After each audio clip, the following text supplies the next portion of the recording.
Christ died for our sins. Christians have repeated that glib formula for centuries. I wonder how many of us have understood it. The how, why.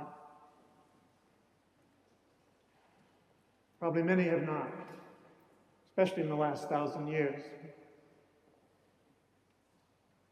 The atonement theories that have come during that period that said God was angry with us, offended, that he needed a sacrifice of the dimensions of his own Son and his blood to be shed for him to be able to forgive us and to be pacified.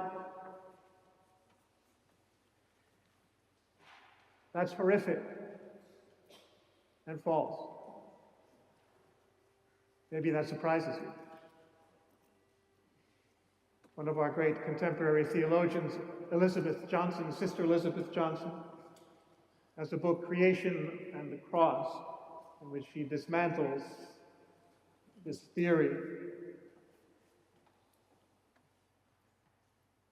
He says if that's the kind of God we have, that's sadistic and bloodthirsty and irascible, that's morally repulsive. Morally repulsive. And if that's the God we have in our head, we've got to flesh it out because it's not real. And many other consequences.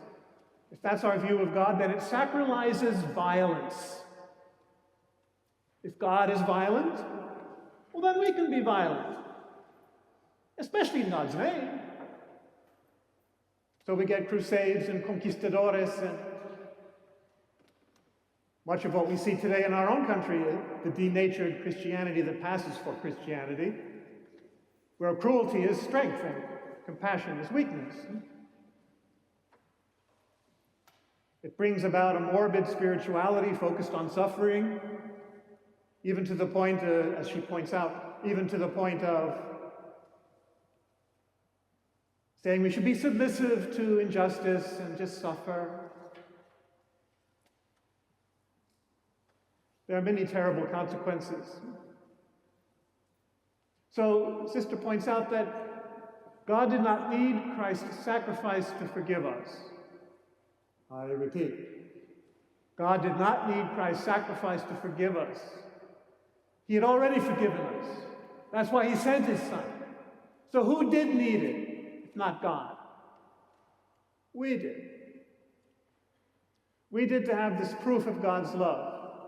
As John's Gospel proclaims, God so loved the world, wasn't angry with it. He so loved the world that he sent his only Son to come into our own humanity, to convince us of his love, that he would take on in our own humanity, that God's own humanity, the humanity of his Son, would plunge into the depths of our own humanity. As last Sunday's reading said from Philippians, he did not grasp being equal to God, but emptied himself, taking the likeness of the human likeness, and appearing as a slave, become obedient even unto death. God took on all the dimensions of our humanity. As the second reading said, he took on temptation and suffering, and death. Or the first reading, he took on our sin. He became identified with wrongdoers. He plunged totally into that depth. God was not afraid of it, so that we would not be afraid of it either. It's so ironic that throughout our spiritual history, we've tended to think we've got to flee from the body and God is up there somewhere. We have to somehow reach God. Meanwhile, he passes us in the other direction. God is in the other direction, plunging into the depths of our own humanity, and that's where we'll find him. As Psalm 139 says so well, if I ascend to the heavens, you are there, but if I descend to the netherworld, there you are. There's no place we can find ourselves where Christ is not already there. That's the proof of God's love.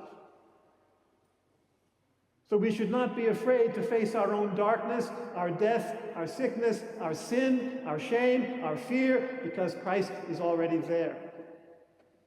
That's how he redeemed the world, by taking our humanity onto his own and lifting it up. So we should not be afraid to go down into the depths. What will you find? Christ. And we should not be afraid of going into the depths, the sin and the suffering and the abandonment of other people who are not other, they're all Christ.